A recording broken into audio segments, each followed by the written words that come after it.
Surety bonds was started up in the West Coast by mob bosses in the early 1900s.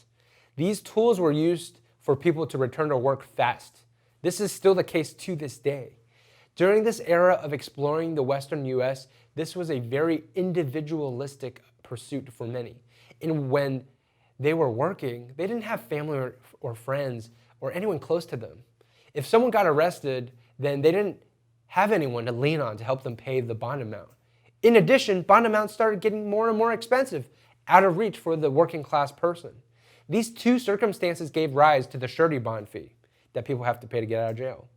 There were alternatives that could work equally as well, but this was a highly profitable business for those involved on the surety end. They weren't going to stop. They were a few states that banned this business altogether because there was a high risk of corruption.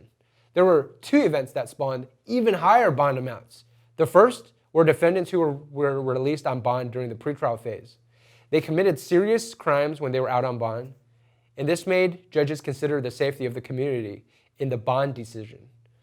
Furthermore, there was a perception during this time that drugs were bad, really bad. In response, judges raised bond amounts for people accused of such possession charges. In combination, the result was high bond amounts. Surety bond businesses were happy. Higher bond amounts meant they made more money. But during this same time, courts were funding their own departments to advocate for people's releases for low-level offenses. The surety bond businesses wanted to put a stop to this activity, so they formed the American Bail Coalition, or ABC.